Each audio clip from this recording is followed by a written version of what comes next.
L-anniversarju ta' 50 sena mill-indipendenza huwa importanti ħafna l-Partit Nazzjonalista li jrid jibni politika għal futur ibbażata fuq is-suċċessi ta' pajjiżna fl-aħħar snin. Dan sostnieh is-Segretarju Ġenerali tal-Partit Nazzjonalista Chris Said li f'intervista ma' dan l-istazzjon spjega s-sinifikat tal-indipendenza. Kisba tal-indipendenza li hija avveniment mill-iktar importanti għaliex fl-aħħar mill-aħħar dak kollu li ġie wara l-indipendenza huwa konsegwenza tad-deċiżjoni illi nsiru pajjiż indipendenti, illi nsiru stat sovran, illi nsiru pajjiż brajna fidejna. U jekk wara l-1964 ħadna deċiżjonijiet importanti, għamilna emendi fil-Kostituzzjoni, sirna Repubblika, dħalna fl-Unjoni Ewropea, dak kollha kienu konsegwenza tal-fatt li aħna pajjiż indipendenti. Chris Said tkellem dwar il-programm ta' attivitajiet li ħejja l-Partit Nazzjonalista li se jkollu wkoll lan li joħloq aktar kuxjenza dwar l-istorja u s-sinifikat tal-indipendenza. Fil-programm ta' attivitajiet li għandna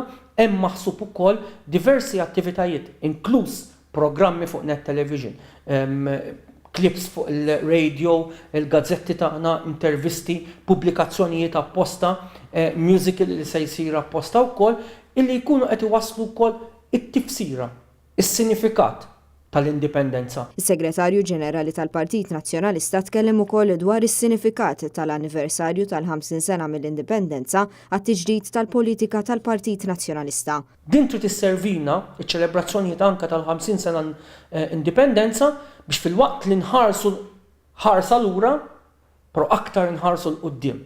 U għalhekk fl-aħħar ġranet il-kap tal-partit nieda 10 policy fora anke bħala parti minn dawn iċ-ċelebrazzjonijiet se nkunu qed inlaqgħu għall-ewwel darba l-ewwel konvenzjoni ġenerali.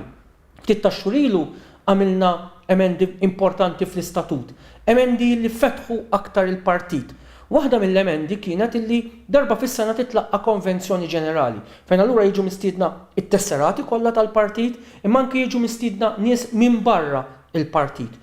U l-ewwel waħda se tkun qed issir f'Ottubru li ġej fejn propju se tkun qed tħares lejn dak li ġara fl-aħħar 50 sena, però mhux dak li ġara biex inħarsu lejh b'nostalġija, imma biex iservina biex nibnu fuqu għas-snin li ġejjin. Mistoqsi dwar id-diskussjoni fuq jekk pajjiżna għandux ikollu jum nazzjonali wieħed, Chris Said sostna li wasal iż-żmien li ssir diskussjoni serja fuq din il-materja.